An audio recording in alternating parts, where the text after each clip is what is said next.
बाबू बैजनाथ अपनी पत्नी भामा और 2 बच्चों के साथ रहते थे।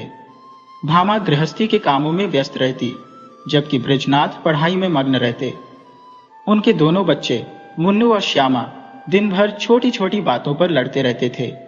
श्यामा गुस्से में चिल्लाई, मुन्नू ने मेरी गुड़िया छीन ली। मुन्नू भी रोता हुआ बोला, श्यामा ने मेरी मिठाई खा ली।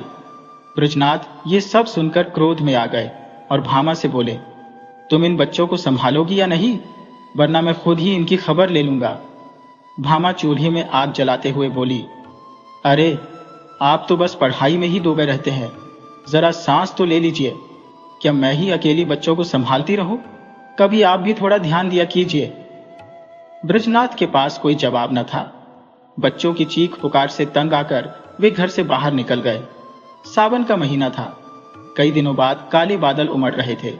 चारों ओर हरियाली छाई थी। बृजनाथ टहलते हुए कभी आकाश की ओर देखते, कभी पेड़ों की हरी भरी पत्तियों को निहारते, तो कभी मैदान में खेलते बच्चों को। अचानक उनकी नजर घास पर पड़ी एक कागज की पुड़िया पर गई। उन्होंने सोचा, ये क्या हो सकता है? मन में एक आवाज आई, तुमसे क्या मतलब, इसे छोड़ दो। लेकिन जिज्ञासा ने उन पर काबू पा लिया। उन्होंने झुककर पुड़िया उठा ली। शायद किसी के पैसे गिर गए हो। उन्होंने मन में सोचा। जब पुड़िया खोली तो उसमें गिल्लियां चमक रही थी। उन्होंने गिनती की, पूरी 8 गिल्लियां थी। कुतूहल बढ़ता गया। बृजनाथ की छाती तेजी से धड़कने लगी। हाथों में गिल्लियां लिए वे सोचने लगे, क्या करो, इसे रख लूं? मगर अगर किसी ने देख लिया तो न जाने यह किसका होगा। क्या इसे यहीं छोड़ देना ठीक रहेगा? चलो थाने में ही यह काम निपटा देता हूं और गिल्लियां थानेदार को सौंप देता हूं। जिसके होंगे वह खुद ले जाएगा, और अगर नहीं भी मिला तो मुझ पर कोई दोष नहीं आएगा। मैं अपने उत्तरदायित्व से मुक्त हो जाऊंगा। लेकिन तभी माया ने मन के पर्दे के पीछे से एक और चाल चली। बृजनाथ थाने नहीं गए। उन्होंने सोचा, पहले भामा से मजाक करो, फिर इत्मीनान से खाना खाकर कल सुबह थाने चला जाऊंगा। भामा ने जब गिल्लियां देखी तो उसके चेहरे पर हल्की सी खुशी झलक पड़ी। उसने उत्सुकता से पूछा, ये किसकी है? बृजनाथ मुस्कुराकर बोले, मेरी है। भामा ने चौंक कर कहा, झूठ मत बोलो, कहीं पड़ी मिली होंगी। बृजनाथ हंसे, हाँ सच कहता हो, ये पड़ी मिली है, तुम्हारी कसम। भामा ने झट से गिल्लियां छीनने की कोशिश की, लेकिन बृजनाथ ने उन्हें कसकर पकड़ लिया। क्यों छीन रही हो? रहने दो, मैं थाने जाकर इसकी जानकारी दूंगा। भामा का चेहरा उतर गया। पड़े हुए धन की क्या जानकारी देनी? सिर्फ 8 गिल्लियों के लिए तुम अपना ईमान खराब करोगे? अच्छा सवेरे चले जाना, भामा ने कहा। इस समय जाओगे तो देर हो जाएगी। बृजनाथ ने भी सोचा, यह सही कह रही है। रात को कौन सी कार्रवाई होनी है? जब अशर्फिया यहीं पड़ी रहनी है तो थाने हो या मेरा घर, क्या फर्क पड़ता है? गिन्नियां संदूक में रख दी गईं। भामा हंसते हुए बोली, मुफ्त का धन क्यों छोड़ते हो? इससे मैं अपने लिए एक गुलबंद बनवा लूं। कब से इसकी चाहत है। बृजनाथ ने तिरस्कार भरे स्वर में कहा, गुलबंद के लिए जान जोखिम में डालोगी क्या? सुबह बृजनाथ थाने जाने के लिए तैयार हुए, लेकिन तभी उनका मित्र मुंशी घोड़ेलाल आ पहुंचा। वह दुखी स्वर में बोला, भाई साहब, इस समय मैं बहुत बड़ी परेशानी में फंस गया हूं। मेरी बुद्धि कुछ काम नहीं कर रही। तुम बड़े आदमी हो, बस 30 रुपये दे दो, किसी तरह काम चला लूंगा। कल शाम तक तुम्हें लौटा दूंगा। बृजनाथ कोई बड़े आदमी तो नहीं थे, लेकिन उनका अभिमान बड़ा था। वे अपनी प्रतिष्ठा बनाए रखने के लिए अक्सर दोस्तों की मदद करते थे, भले ही खुद मुश्किल में आ जाए। लेकिन भामा को इन सब बातों से कोई सहानुभूति नहीं थी। बृजनाथ संकोच में पड़ गए। वे भामा के पास गए और बोले, तुम्हारे पास 30 रुपये हैं? मुंशी घोड़ेलाल मांग रहे हैं। भामा ने रूखे स्वर में कहा, मेरे पास तो 2 रुपये भी नहीं है। होंगे तो जरूर, बहाना बना रही हो। मान लिया बहाना है, फिर भी मैं नहीं दूंगी। बृजनाथ मन ही मन खिन्न हो गए। उन्हें यकीन था कि भामा के पास रुपए हैं, लेकिन वह केवल उन्हें लज्जित करने के लिए इनकार कर रही है।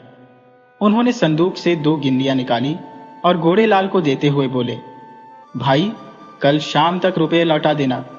यह एक आदमी की अमानत है, मैं इसे अभी देने जा रहा था। अगर कल तक न मिले तो मुझे बहुत शर्मिंदगी उठानी पड़ेगी। घोड़ेलाल ने गिल्लियां जेब में रखी और चला गया। आज महीने की पहली तारीख थी। ब्रजनाथ दरवाजे पर बैठे घोड़ेलाल का इंतजार कर रहे थे। 5 बज गए, लेकिन घोड़ेलाल अभी तक नहीं आया था। ब्रजनाथ बार बार सड़क की ओर देखते, लेकिन खुद को दिलासा देते, आज वेतन मिलने का दिन है, देर हो रही होगी, आते ही होंगे। 6 बज गए, लेकिन घोड़ेलाल का कोई पता नहीं था। दफ्तर के अन्य कर्मचारी एक एक करके घर जा चुके थे। ब्रजनाथ को कई बार भ्रम हुआ कि कोई आ रहा है। कपड़े वैसे ही है, चाल भी वही है, आवाज भी जानी पहचानी लग रही है, लेकिन हर बार नजदीक आने पर पता चलता कि वह कोई और है। अब ब्रजनाथ को चिंता होने लगी। उन्होंने सोचा, कहीं घोड़ेलाल के घर जाकर पता करो, लेकिन फिर झिझक गए। अगर रास्ते में मिल गया तो क्या सोचेगा कि कुछ पैसों के लिए इतना अधीर हो रहा हूं। थोड़ी ही दूर गए थे कि सामने से कोई आता दिखा। ब्रजनाथ को फिर से भ्रम हुआ कि घोड़ेलाल ही है।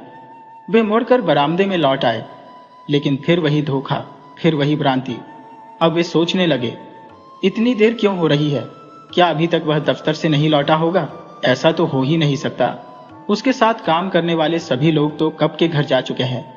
अब 2 ही बातें संभव थी, या तो उसने तय कर लिया है कि वह कल देगा, या फिर सोच रहे होंगे रात को कौन जाए, या फिर जानबूझकर घर पर ही बैठे होंगे, देना ही नहीं चाहते। जब उन्हें जरूरत थी तब खुद चले आए थे, और अब जब मुझे जरूरत है तो टाल मटोल कर रहे हैं। किसी को भेज दो, लेकिन किससे? मुन्नू जा सकता है, आखिर सड़क पर ही तो उनका मकान है। यह सोचकर ब्रजनाथ कमरे में गए, लैंप जलाया। अचानक किसी के पैरों की आहट सुनाई दी। वे आंगन की ओर आए, देखा पड़ोस का एक आदमी तार बढ़ाने के लिए आया था। ब्रजनाथ ने झुंझलाकर कहा, भाई इस समय मुझे फुर्सत नहीं, बाद में आना। आदमी बोला, बाबूजी, घर के सभी लोग घबरा रहे हैं, एक नजर देख लीजिए। ब्रजनाथ ने झल्लाकर तार अपने हाथ में लिया, सरसरी नजर डाली और बोले, कलकत्ते से आया है, मन नहीं पहुंचा। पड़ोसी ने डरते डरते कहा, बाबूजी ये भी देख लीजिए कि किसने भेजा है। इस पर ब्रजनाथ ने तार फेंक दिया और बोले, मुझे इस वक्त फुर्सत नहीं है। अब 8 बज चुके थे। ब्रजनाथ निराश होने लगे। मुन्नू इतनी रात बाहर नहीं जा सकता। उन्होंने मन ही मन निश्चय किया, आज ही जाना चाहिए। अगर वे बुरा मानेंगे तो इसकी चिंता मैं क्यों करूं। अंदर जाकर भामा से बोले, मैं जरा एक काम से बाहर जा रहा हूं, किवाड़ बंद कर लो। चले तो सही, लेकिन हर कदम पर ठिठकते रहे। घोड़ेलाल का घर दूर से दिखने लगा। अंदर से लैंप जल रहा था। ब्रजनाथ वहीं ठहर गए। क्या कहूंगा? कहीं उन्होंने जाते जाते रुपए निकाल दिए और देर के लिए क्षमा मांग ली तो मुझे कितनी शर्मिंदगी होगी। वे मुझे संकोची और अधीर समझेंगे। इन्हीं उधेड़बुन में ब्रजनाथ धीरे धीरे आगे बढ़ते चले गए। घोड़ेलाल का घर आ गया। द्वार बंद था। ब्रजनाथ को उन्हें पुकारने का साहस न हुआ। शायद वे खाना खा रहे होंगे। वे दरवाजे के सामने से गुजरे, फिर धीरे धीरे टहलते हुए 1 मील तक आगे निकल गए। 9 बज चुके थे। अब तो घोड़ेलाल भोजन कर चुके होंगे। ये सोचकर ब्रजनाथ वापस लौट आए, लेकिन जब द्वार पर पहुंचे तो वहां अंधेरा था। 1 मिनट तक दुविधा में खड़े रहे। अब क्या करूं? अभी बहुत सवेरा है, इतनी जल्दी ही थोड़े सो गए होंगे। वह दबे पांव बरामदे में चढ़े, दरवाजे पर कान लगाकर सुनने लगे। चारों ओर देखा कि कोई देख तो नहीं रहा। कुछ बातचीत की भनक कानों में पड़ी। ध्यान से सुना तो उनकी औरत कह रही थी, रुपए तो सब खर्च हो गए, ब्रजनाथ को कहां से वापस दोगे? घोड़ेलाल ने उत्तर दिया, ऐसी कौन सी उतावली है, फिर दे देंगे। छुट्टी के लिए मैंने दरख्वास्त दे दी है, कल मंजूर हो जाएगी।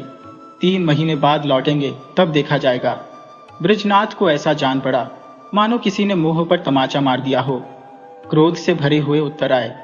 घर की ओर बढ़े तो सीधे कदम रखना भी भारी लग रहा था, जैसे कोई दिन भर का थका मांदा आदमी हो। घर पहुंचकर सोने चले गए, लेकिन रात भर करवटें ही बदलते रहे। घोड़ेलाल के इस व्यवहार पर गुस्सा आ रहा था। मालूम नहीं किस गरीब के रुपए हैं, उसे क्या बीत रही होगी, पर अब क्रोध करने से क्या लाभ। सवाल था, रुपए कहां से आएंगे? भामा पहले ही इनकार कर चुकी थी। 10-5 की बात होती तो कहीं से पूरे कर लेते, लेकिन अब किसी से उधार लूं, कौन देगा? आज तक किसी से मांगने की नौबत नहीं आई। अगर कुछ दिन कठिन परिश्रम कर लूं तो कम से कम 1 महीना लगेगा। निर्दय घोड़ेलाल, तूने बड़ा दगा किया, न जाने किस जन्म का बैर चुकाया। दूसरे ही दिन ब्रजनाथ को पैसों की धुन सवार हो गई। सुबह से शाम तक कठिन परिश्रम करने लगे। दिन रात एक कर दिया। न रात देखी न दिन, सिर उठाने की भी मोहलत नहीं। कभी कभी तो रात के 12 भी बज जाते। जब मस्तिष्क शिथिल हो जाता तो विवश होकर चारपाई पर गिर पड़ते। लेकिन इतने परिश्रम की आदत नहीं थी। कभी सिर में दर्द, कभी पाचन में गड़बड़ी, कभी ज्वर। भामा कभी कभी झुंझलाकर कहती, अजी आराम भी कर लो, बड़े धर्मात्मा बने हो।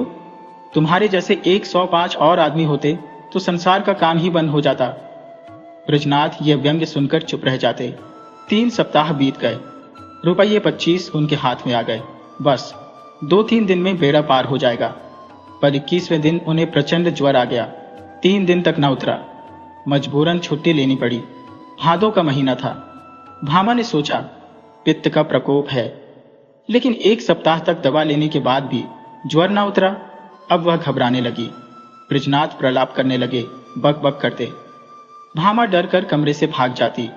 बच्चों को पकड़कर दूसरे कमरे में बंद कर देती। अब शंका होने लगी, रुपयों की वजह से यह कष्ट तो नहीं भोगना पड़ रहा? कौन जाने रुपए वालों ने कुछ कर धर दिया हो। जरूर यही बात है, नहीं तो दवा से लाभ क्यों नहीं हो रहा। अब संकट में भामा ने देवी देवताओं की शरण ली। जन्माष्टमी और शिवरात्रि का कठिन व्रत शुरू किया। 8 दिन बीत गए। अंतिम दिन आया। प्रभात का समय था। भामा ने ब्रजनाथ को दवा पिलाई और दोनों सवालों को लेकर दुर्गा जी की पूजा के लिए निकल पड़ी। मंदिर पहुंची। उपासक आसनों पर बैठे दुर्गा पाठ कर रहे थे। धूप और अगरबत्ती की सुगंध फैल रही थी। भामा ने मंदिर में प्रवेश किया। सामने दुर्गा माता की विशाल प्रतिमा। उनके मुख पर एक विलक्षण झलक थी। भामा का अंतःकरण श्रद्धा से भर उठा। आंखें बंद कर हाथ जोड़कर बोली, माता मुझ पर दया करो। उसे लगा मानो देवी मुस्कुराई। उन दिव्य नेत्रों से एक ज्योति निकलकर भामा के हृदय में समा गई। देवी का स्वर कानों में गूंजा, पराया धन लौटा दे, तेरा भला होगा। भामा चौंक उठी। आंखों में निर्मल भक्ति की झलक थी। उसी समय एक दूसरी औरत आई। उम्र से बूढ़ी लग रही थी। चेहरे पर दुख के बादल थे। उसने भी देवी के सामने सिर झुकाया। दोनों हाथों से आंचल फैलाकर बोली, देवी जिसने मेरा धन लिया हो उसका सर्वनाश हो। भामा का हृदय कांप उठा। ये शब्द तीर की तरह कलेजे में चुभ गए। उसने देवी की ओर देखा। उसे लगा देवी क्रोधित होकर कह रही है, पराया धन लौटा दे, नहीं तो तेरा सर्वनाश होगा। भामा सिहर उठी। वह बोली, हाँ माँ। बेटा कितने दिन हुए? कोई 1.5 महीना हुआ। पूरे 120 रुपए थे। कैसे गिरे, कहाँ गिरे, कुछ पता नहीं। मेरे स्वामी पलटन में नौकर थे। कई बरस बीत गए। अब मुझे सरकार से 8 साल की पेंशन मिलती है। इस बार 2 साल की पेंशन एक साथ मिली थी। खजाने से रुपए लेकर आ रही थी। न जाने कब और कहाँ गिर पड़े। कुल 8 किन्नियां थी। अगर वे तुम्हें मिल जाएं तो क्या दोगी? अधिक नहीं, उनमें से 50 रुपए दे दूंगी। रुपए से भी अधिक मूल्यवान कोई चीज दे सकती हो? बेटी और क्या दे सकती हो? जब तक जीऊंगी तुम्हारा यश गाऊंगी। मुझे उसकी आवश्यकता नहीं बेटी। इसके सिवा मेरे पास और क्या है? मुझे आशीर्वाद दो कि मेरे पति अच्छे हो जाए। क्या उन्हें रुपए मिले हैं? वृद्धा की आंखों में आंसू आ गए। उसने देवी की ओर देखा। देवी के चरणों में प्रणाम करते हुए भामा के अंतःकरण में एक ध्वनि गूंजी, तेरा कल्याण होगा। अगले दिन संध्या का समय था। भामा ब्रजनाथ को लेकर वृद्धा के घर जा रही थी। ब्रजनाथ के परिश्रम की कमाई जो डॉक्टर की भेंट चढ़ चुकी थी, लेकिन भामा ने एक पड़ोसी के हाथ अपने कानों के झुमके बेचकर रुपए जुटाए। इन रुपयों को लेकर वह वृद्धा को लौटाने जा रही थी। जब झुमके बनवाए थे तो बहुत प्रसन्न थी, लेकिन आज उन्हें बेचकर उससे भी अधिक संतुष्ट थी। दोनों बैलगाड़ी पर बैठकर तुलसी वृद्धा के घर की ओर चले। 3 सप्ताह बाद ब्रजनाथ तकिए के सहारे बैठने योग्य हुए। उन्होंने 2 बार भामा को प्रेमपूर्ण नेत्रों से देखा। आज वे उन्हें देवी के समान लग रही थी।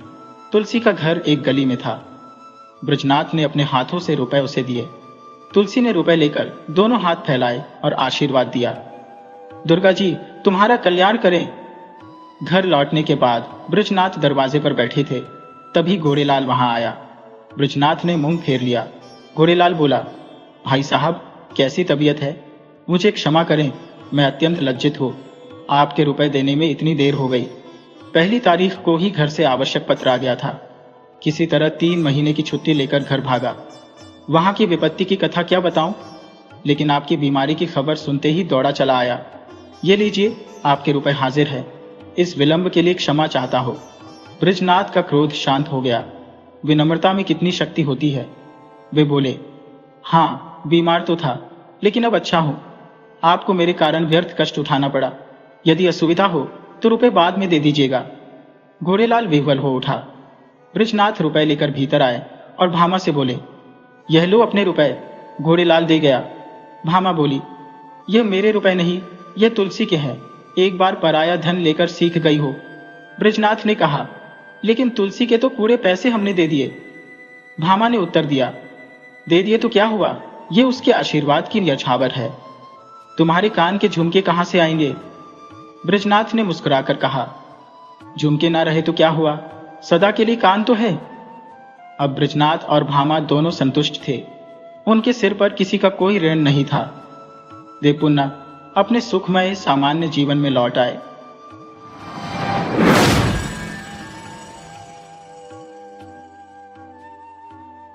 एक बार बहुत दूर उत्तर की जमीन पर फिनलैंड देश में एक किसान रहता था। उसके 3 बेटे थे। जब वे बड़े हो गए तो उसने अपने तीनों बेटों से कहा, बेटा, अब तुम लोग बड़े हो गए हो, सो अब तुम लोगों को शादी कर लेनी चाहिए। तुम लोग जाओ और अपने अपने लिए पत्नी ढूंढो। मैं तुम तीनों को बहुत प्यार करता हूं और मैं चाहता हूं कि तुम लोगों को अच्छी अच्छी पत्नियां मिलें।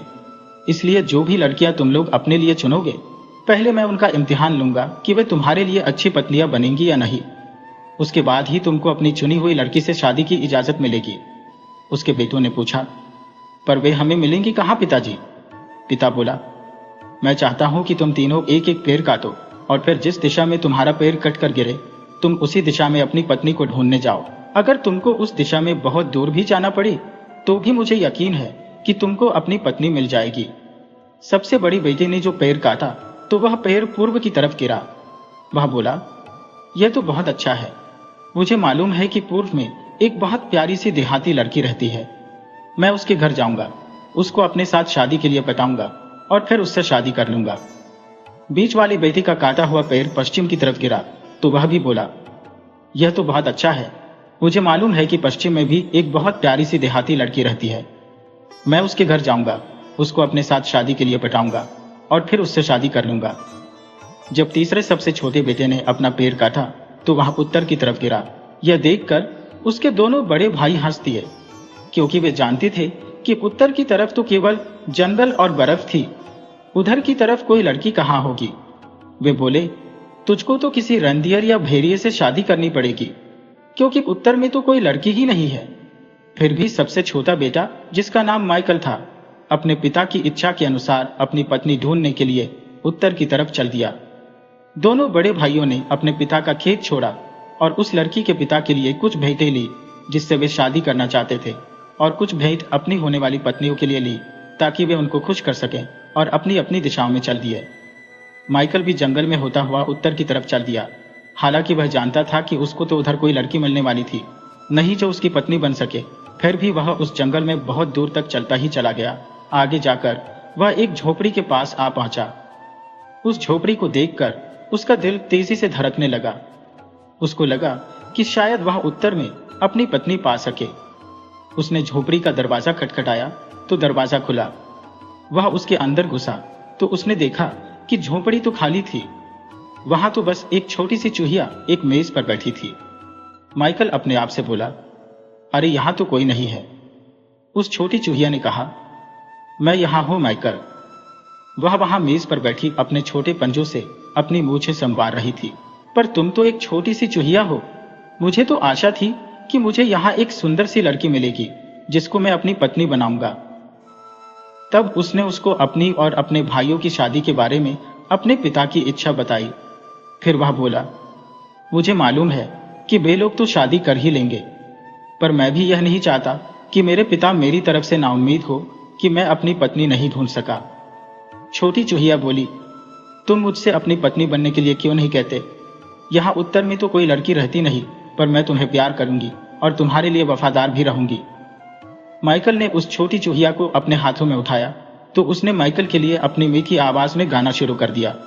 माइकल उसको और पास से देखने के लिए अपने चेहरे तक लेकर आया तो वह चूहिया उसकी उंगलियों पर चढ़ गई और अपनी छोटी सी नाक से उसके गाल सहलाने लगी। माइकल उस छोटी सी चूहिया को पसंद किए बिना नहीं रह सका। इसके अलावा वह अपने पिता को नाउम्मीद भी करना नहीं चाहता था। वह बोला, ठीक है ओ छोटी चूहिया, मैं अपने पिता से जाकर कह दूंगा कि मुझे अपनी पत्नी मिल गई। यह सुनकर चूहिया बोली, पर तुम्हारे लिए एक चूहिया से शादी करना बहुत मुश्किल होगा। ऐसा करते हैं कि मैं यहीं ठहरती हूँ, तब तक तुम अपने पिता को इस खबर के लिए तैयार करके आओ। माइकल की समझ में आ गया कि वह चूहिया ठीक कह रही थी। सुबह चूहिया को वहीं छोड़कर अकेला ही घर वापस लौट गया। सबसे बड़े भाई ने कहा, मेरी वाली की तो बहुत सुंदर आंखें हैं। बीच वाले भाई ने कहा, और मेरी वाली के तो बाल और मुस्कान दोनों ही बहुत सुंदर है। तुमको शादी करने के लिए कोई लोमड़ी या भेड़िया मिला क्या? माइकल ने उनसे इतनी जोर से कहा ताकि उसके पिता भी सुन लें। तुम लोग मेरी चिंता मत करो, मुझे तो एक बहुत ही प्यारी और नाजुक सी चीज मिल गई है और वह मखमल के कपड़े पहनती है। मखमल के कपड़े? कहकर उसके दोनों बड़े भाई जोर से हंस पड़े। तुमने तो लगता है कि उस उत्तरी जंगल और बर्फ में कोई राजकुमारी ढूंढ ली है। माइकल बोला, हाँ, मखमल के कपड़े, बिल्कुल राजकुमारियों की तरह से। और जब वह मेरे लिए गाती है तो उसकी मीठी आवाज तो मुझे बहुत ही अच्छी लगती है। यह सुनकर उसके दोनों बड़े भाई उससे जलने लगे कि उनके छोटे भाई को तो उत्तर में भी इतनी अच्छी लड़की मिल गई, पर इसमें वे क्या कर सकते थे।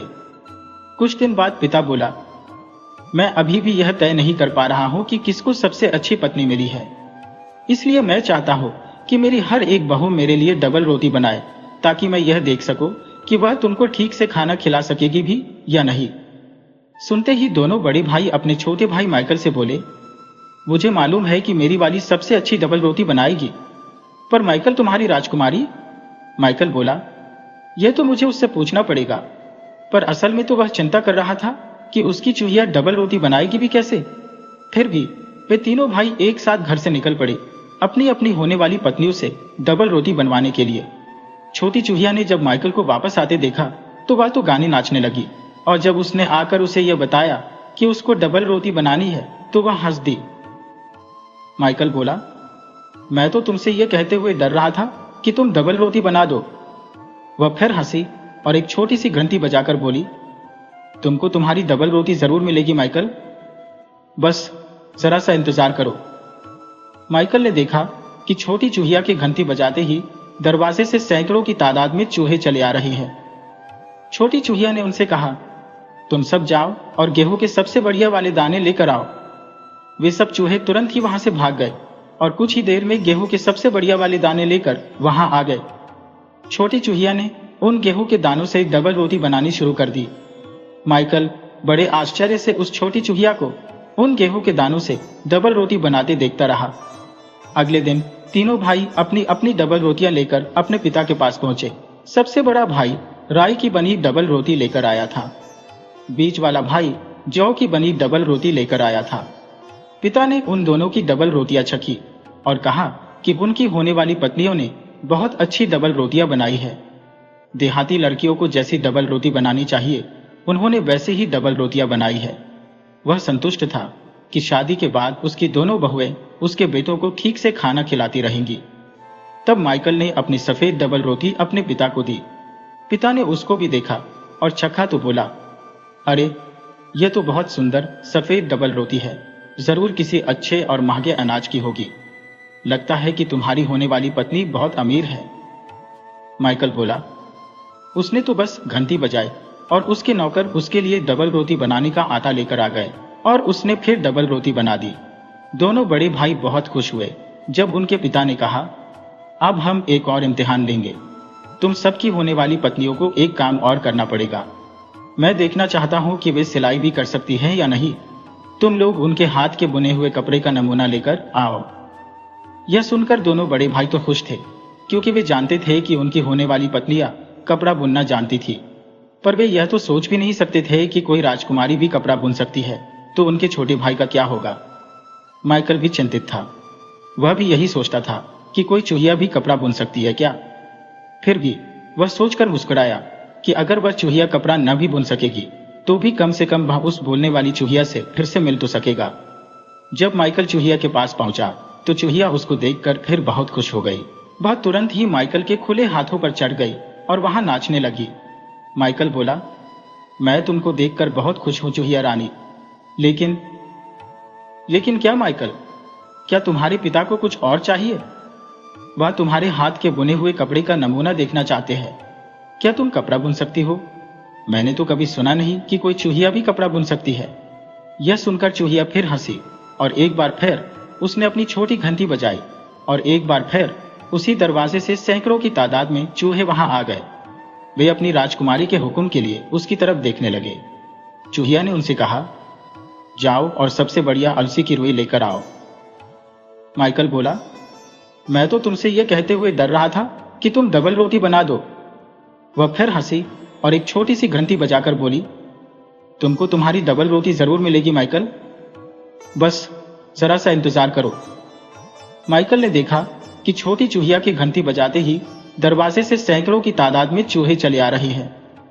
छोटी चूहिया ने उनसे कहा, तुम सब जाओ और गेहूं के सबसे बढ़िया वाले दाने लेकर आओ। वे सब चूहे तुरंत ही वहां से भाग गए और कुछ ही देर में गेहूं के सबसे बढ़िया वाले दाने लेकर वहां आ गए। छोटी चूहिया ने उन गेहूं के दानों से डबल रोटी बनानी शुरू कर दी। माइकल बड़े आश्चर्य से उस छोटी चूहिया को उन गेहूं के दानों से डबल रोटी बनाते देखता रहा। अगले दिन तीनों भाई अपनी अपनी डबल रोटियां लेकर अपने पिता के पास पहुंचे। सबसे बड़ा भाई राई की बनी डबल रोटी लेकर आया था। बीच वाला भाई जौ की बनी डबल रोटी लेकर आया था। पिता ने उन दोनों की डबल रोटियां चखी और कहा कि उनकी होने वाली पत्नियों ने बहुत अच्छी डबल रोटियां बनाई है। देहाती लड़कियों को जैसी डबल रोटी बनानी चाहिए, उन्होंने वैसे ही डबल रोटियां बनाई है। वह संतुष्ट था कि शादी के बाद उसकी दोनों बहुएं उसके बेटों को ठीक से खाना खिलाती रहेंगी। तब माइकल ने अपनी सफेद डबल रोटी अपने पिता को दी। पिता ने उसको भी देखा और चखा तो बोला, अरे यह तो बहुत सुंदर सफेद डबल रोटी है, जरूर किसी अच्छे और महंगे अनाज की होगी। लगता है कि तुम्हारी होने वाली पत्नी बहुत अमीर है। माइकल बोला, उसने तो बस घंटी बजाई और उसके नौकर उसके लिए डबल रोटी बनाने का आटा लेकर आ गए और उसने फिर डबल रोटी बना दी। दोनों बड़े भाई बहुत खुश हुए जब उनके पिता ने कहा, अब हम एक और इम्तिहान लेंगे। तुम सबकी होने वाली पत्नियों को एक काम और करना पड़ेगा। मैं देखना चाहता हूं कि वे सिलाई भी कर सकती हैं या नहीं। तुम लोग उनके हाथ के बुने हुए कपड़े का नमूना लेकर आओ। यह सुनकर दोनों बड़े भाई तो खुश थे, क्योंकि वे जानते थे कि उनकी होने वाली पत्नियां कपड़ा बुनना जानती थी। पर वे यह तो सोच भी नहीं सकते थे कि कोई राजकुमारी भी कपड़ा बुन सकती है, तो उनके छोटे भाई का क्या होगा। माइकल भी चिंतित था। वह भी यही सोचता था कि कोई चूहिया भी कपड़ा बुन सकती है क्या। फिर भी वह सोचकर मुस्कुराया कि अगर वह चूहिया कपड़ा न भी बुन सकेगी तो भी कम से कम वह उस बोलने वाली चूहिया से फिर से मिल तो सकेगा। जब माइकल चूहिया के पास पहुंचा तो चूहिया उसको देखकर फिर बहुत खुश हो गई। वह तुरंत ही माइकल के खुले हाथों पर चढ़ गई और वहां नाचने लगी। माइकल बोला, मैं तुमको देखकर बहुत खुश हूं चूहिया रानी, लेकिन क्या माइकल, क्या तुम्हारे पिता को कुछ और चाहिए? वह तुम्हारे हाथ के बुने हुए कपड़े का नमूना देखना चाहते हैं। क्या तुम कपड़ा बुन सकती हो? मैंने तो कभी सुना नहीं कि कोई चूहिया भी कपड़ा बुन सकती है। यह सुनकर चूहिया फिर हंसी और एक बार फिर उसने अपनी छोटी घंटी बजाई और एक बार फिर उसी दरवाजे से सैकड़ों की तादाद में चूहे वहां आ गए। वे अपनी राजकुमारी के हुक्म के लिए उसकी तरफ देखने लगे। चूहिया ने उनसे कहा, जाओ और सबसे बढ़िया अलसी की रुई लेकर आओ। जब वे अलसी की रुई ले आए तो उस चूहिया ने उस रुई का बहुत ही बढ़िया धागा काटना शुरू किया। धागा काटने के बाद उसने उसका एक बहुत ही बढ़िया रुमाल बुना। वह इतना बढ़िया और बारीक बुना हुआ था कि उसने उसको बुनने के बाद गिरी के एक खोल में रख दिया। फिर वह माइकल से बोली, लो, इस गिरी के खोल को तुम अपने पिता के पास ले जाओ। इससे उनको पता चल जाएगा कि मैं कपड़ा भी बुन सकती हूँ या नहीं। जब तीनों भाई अपने पिता के पास पहुंचे तो दोनों बड़े भाई मुस्कुराए। उनको ऐसा लग रहा था कि जैसे उनके सबसे छोटे भाई के पास कोई बुना हुआ कपड़ा था ही नहीं। इसका मतलब यह था कि उसकी होने वाली पत्नी उनके पिता को खुश नहीं कर पाएगी। जबकि माइकल ने गिरी का वह खोल जिसमें उसका बुना हुआ कपड़ा रखा था अपनी जेब में रखा हुआ था। पिता ने दोनों बड़े बेटों के लाए हुए कपड़े देखे। उसने कहा, तुम लोगों की होने वाली पत्नियां तुम्हारे लिए अच्छा कपड़ा बनाएंगी और तुमको ठीक से कपड़े पहनाएंगी और गर्म रखेंगी। उनका काम सादा है, पर समय के साथ साथ सुधरता जाएगा। फिर उसने माइकल से पूछा, बेटे, तुम्हारी होने वाली पत्नी के हाथ का बुना कपड़ा कहाँ है? क्या तुम्हारी होने वाली पत्नी भी तुम्हारे लिए कोई कपड़ा बुन सकी? माइकल ने अपनी जेब से गिरी का एक खोल निकाला और अपने पिता को दे दिया। उसके भाई तो उसको देखते ही हंस पड़े। तो तुम्हारी राजकुमारी ने हमारे पिता को कपड़े की बजाय गिरी का एक खोल भेजा है।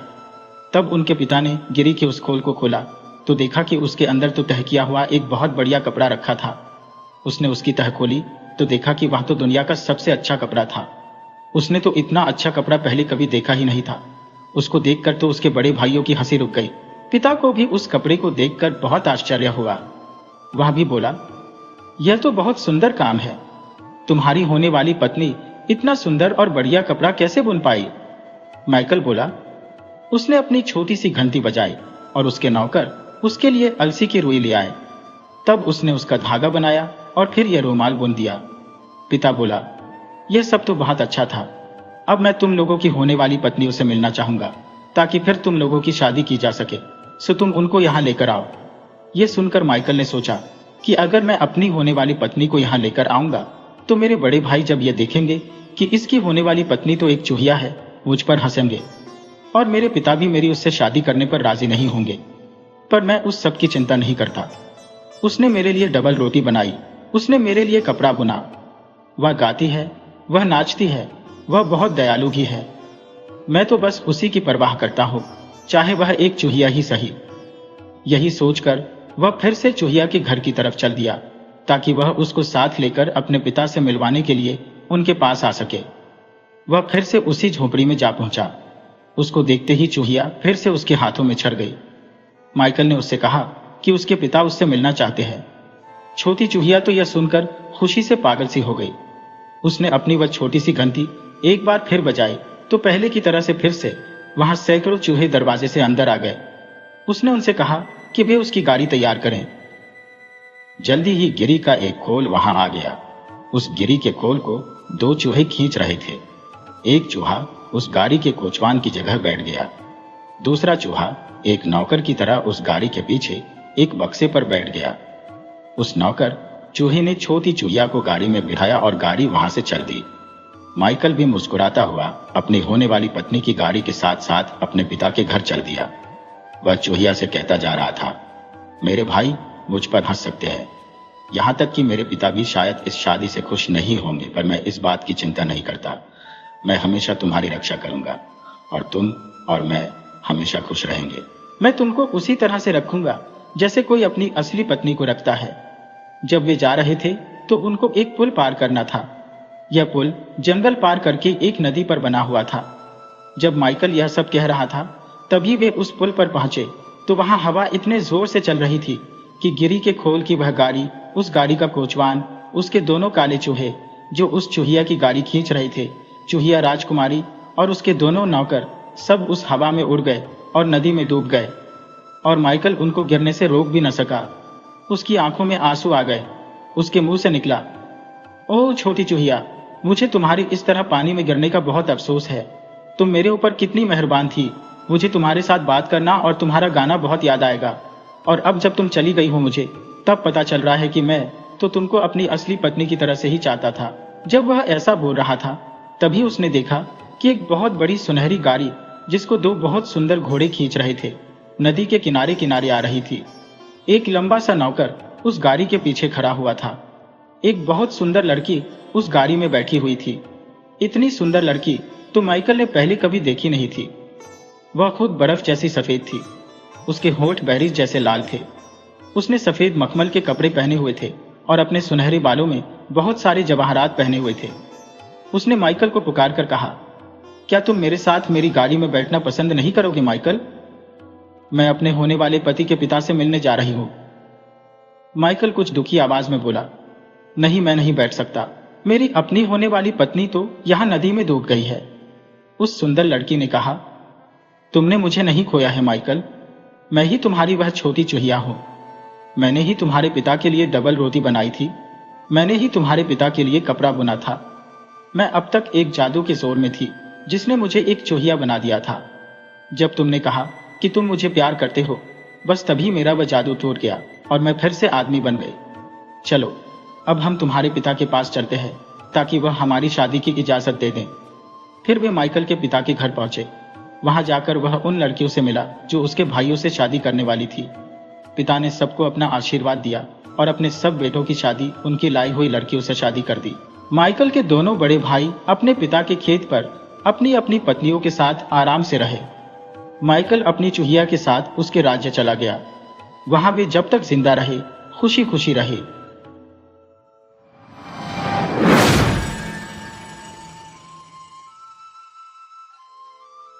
एक बार की बात है कि एक जगह एक पति पत्नी रहते थे।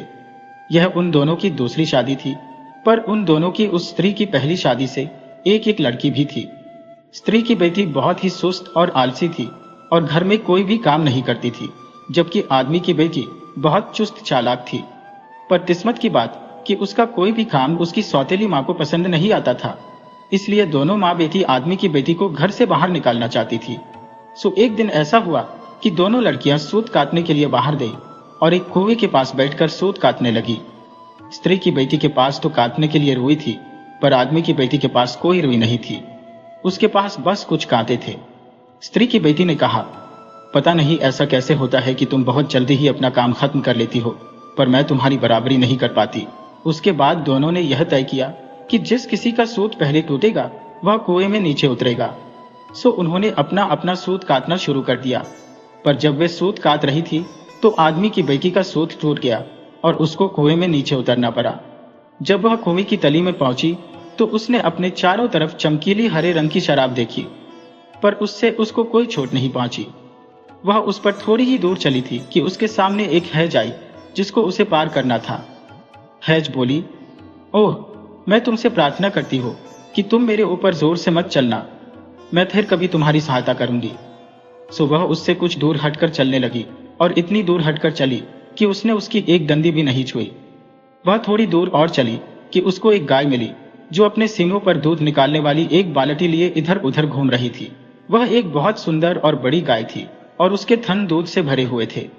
गाय बोली, मैं तुमसे प्रार्थना करती हूँ कि तुम मेरा दूध दुह दो। मेरे थनों में बहुत दूध भरा है, तुम जितना चाहो उतना पी लो और बाकी बचा हुआ मेरे खुरों पर डाल दो। फिर देखना कि मैं किसी दिन तुम्हारी सहायता करती हूँ या नहीं। सो आदमी की बेटी ने वैसा ही किया जैसा कि गाय ने उससे करने के लिए कहा था।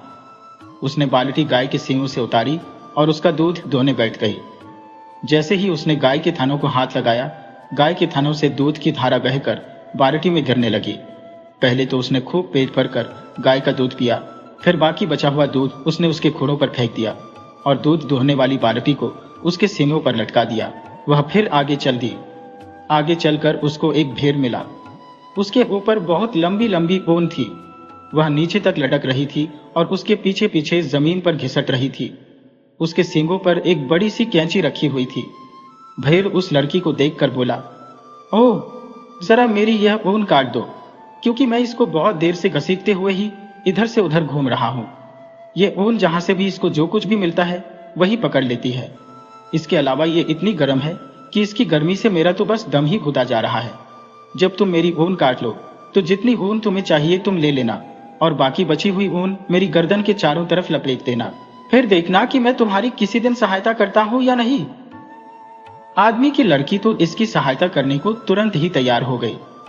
भेड़ उसकी गोद में चुपचाप लेट गया और उसने उसकी सारी ऊन इतनी सफाई से काट दी कि उसकी खाल पर एक भी खरोंच नहीं आई। फिर उसने जितनी उससे ली जा सकी उतनी ऊन ले ली और बाकी की ऊन उस भेड़ की गर्दन में लपेट दी। यह सब करके वह फिर आगे चली। आगे चलकर उसको एक सेब का पेड़ मिला। उस पेड़ की सारी शाखें फलों के बोझ से नीचे जमीन तक झुकी जा रही थी और एक पतले से खंभे से चिपकी हुई थी। वह चिल्लाया, ओ मेहरबानी करके मेरे सेब तोड़ दो ताकि मेरी शाखें थोड़ी सीधी हो सके, क्योंकि इस तरह से बहुत देर तक टेढ़े खड़े होना बहुत ही मुश्किल काम है। पर जब तुम मेरी शाखें झुकाओ तो इनको बहुत जोर से मत झुका देना। फिर उसके बाद जितने सेब तुम खाना चाहो उतने तुम खा लेना और बाकी बचे हुए सेब मेरी जड़ के पास ही डाल देना और फिर देखना कि मैं किसी दिन तुम्हारी सहायता करता हूं या नहीं। सो इसने जितने सेब उसके हाथों से टूट सकते थे उतने सेब उसने उस पेड़ से अपने हाथों से तोड़ दिए। फिर उसने खंभा उखाड़ लिया और उससे और सेब तोड़ लिए। उसने पेट भरकर सेब खाए और बाकी बचे हुए सेब उस पेड़ की जड़ में ही डाल दिए। यह करके अब वह फिर आगे चली। अब की बार वह बहुत देर तक चलती रही। आखिर वह एक खेत पर बने घर में आ पहुंची। वहां ट्रॉल का सरदार अपनी बेटी के साथ रहता था। वह उस घर के अंदर चली गई और अंदर जाकर वहां रहने के लिए जगह मांगी। बूढ़ी जादूगरनी बोली, ओह, यहाँ कोशिश करने से कोई फायदा नहीं है, क्योंकि हमारे पास कई नौकरानियां आई पर कोई भी ठीक नहीं थी। पर उस लड़की ने उनसे इतनी दया भरी प्रार्थना की कि उन्होंने उसको इस शर्त पर रख लिया कि वह पहले उसका काम देखेंगे, फिर उसको पक्की नौकरी पर रखेंगे। सो आखिरकार उन्होंने उसको रख लिया। उन्होंने उसको एक छलनी दी और उसमें पानी भरकर लाने के लिए कहा। हालांकि उसको यह बहुत अजीब लगा कि वह छलनी में पानी भरकर लाए, फिर भी वह उसको लेकर उसमें पानी लाने के लिए चल दी। जब वह कुएं के पास आई तो वहां बैठी छोटी छोटी चिड़िया गाने लगी, इसको मिट्टी में सानो, फिर इसमें भूसा मिलाओ, इसको मिट्टी में सानो, फिर इसमें भूसा मिलाओ। उस लड़की ने ऐसा ही किया। उसने देखा कि अब वह उसमें पानी भर सकती थी, क्योंकि अब उस छलनी के छेद बंद हो चुके थे। वह उस पानी को लेकर घर पहुंची तो बूढ़ी जादूगरनी ने उससे कहा, यह पानी तुमने अपनी छाती से तो नहीं निकाला है? फिर उसने उससे गायों के बारे में जाने के लिए कहा कि वह वहां जाए और गायों का गोबर साफ करे और उनका दूध दूह कर लेकर आए। पर जब वह वहां गई तो उसको वहां एक भूसा उठाने वाला ही मिला, जो इतना भारी था कि वह तो उसको हिला भी नहीं सकती थी। उससे काम तो वह कैसे करती? वह नहीं जानती थी कि वह क्या करे या उस भूसा उठाने वाले का भी वह क्या करे। पर छोटी छोटी चिड़ियों ने फिर गाया कि वह झाड़ू ले ले और उससे थोड़ा सा गोबर चारों तरफ उछाल दे तो बाकी बचा हुआ गोबर उसके पीछे पीछे अपने आप ही उछलकर बाहर चला जाएगा। सो उसने ऐसा ही किया। जैसे ही उसने झाड़ू से ऐसा किया, गायों का बाड़ा इतना साफ हो गया जैसे अभी अभी बुहारा गया हो और धोया गया हो। अब उसको गायों का दूध निकालना था, पर वे सब इतनी बेचैन थी कि जैसे ही वह उनको छूती तो वे उसको लात मारती। वे तो उसको अपने पास भी नहीं आने दे रही थी। दूध दुहाना तो दूर। चिड़ियों ने बाहर फिर गाया। चिड़ियों के पीने के लिए एक छोटी सी बूंद दूध की एक छोटा सा खाना। सो उसने वही किया। किसी तरह से उसने एक गाय का एक बूंद दूध दुहा और उसे चिड़ियों को पिला दिया। चिड़ियों के दूध पीते ही सारी गायें सीधी खड़ी हो गईं और उन्होंने उस लड़की को अपना दूध दोहने दिया। न तो उन्होंने उसको लात मारी और न ही वे बहुत ज्यादा हिली डुली। यहां तक कि उन्होंने तो अपनी एक टांग भी नहीं उठाई। इसलिए जब जादूगरनी ने उसको दूध लाते आते देखा तो वह चिल्लाई, यह दूध तुमने अपनी छाती से तो नहीं निकाला है? फिर उसने उसको कुछ काले रंग की ऊन दी और कहा कि वह उसको धोकर सफेद कर लाए। अब उस लड़की को तो पता ही नहीं था कि वह उस काली ऊन को सफेद कैसे करे। फिर भी उसने कुछ कहा नहीं और वह ऊन उससे लेकर कुएं की तरफ चल दी। वहां उन छोटी छोटी चिड़ियों ने फिर गाया और उससे कहा कि वह उस ऊन को पास के गड्ढे में डुबो दे। उस लड़की ने ऐसा ही किया। जैसे ही उसने उस ऊन को उस गड्ढे में डुबोया और बाहर निकाला तो वह ऊन तो बिल्कुल बर्फ की तरह सफेद थी। वह उस ऊन को लेकर जादूगरनी के पास पहुंची। जैसे ही वह जादूगरनी के पास पहुंची तो जादूगरनी तो यह देखकर फिर चिल्ला पड़ी, ओह, तुमको तो रखना ठीक नहीं है। तुम तो सब कुछ कर सकती हो और आखिर में तो तुम मेरी जिंदगी का रोग ही बन जाओगी। अच्छा, तो यही है कि तुम यहां से चली जाओ। लो, ये अपनी मजदूरी लो और जाओ। फिर बूढ़ी जादूगरनी ने 3 संदूकची निकाली, एक लाल, एक हरी और एक नीली, और उनको उस लड़की को दिखाते हुए बोली, तुम अपनी मजदूरी के लिए इनमें से कोई सी भी एक संदूकची ले लो, जो भी तुम्हें अच्छी लगे। अब उस लड़की को तो पता नहीं था कि वह उनमें से कौन सी संदूकची चुने, पर तभी छोटी छोटी चिड़ियों ने गाया, तुम लाल संदूकची मत लो और तुम हरी संदूकची भी मत लो। तुम नीली संदूकची ले लो, जिसमें तुमको 3 क्रॉस एक लाइन में रखे दिखाई देंगे। हमने उनके निशान उसमें देखे हैं, इसलिए हमको यह मालूम है। सो जैसा कि चिड़ियों ने उससे अपने गाने में कहा था, उसने नीले रंग की संदूकची जादूगरनी से ले ली। बूढ़ी जादूगरनी फिर चिल्लाई, बुरा हो तेरा। अब देखना, अगर मैं तुझको इसके लिए कोई सजा न दूं तो।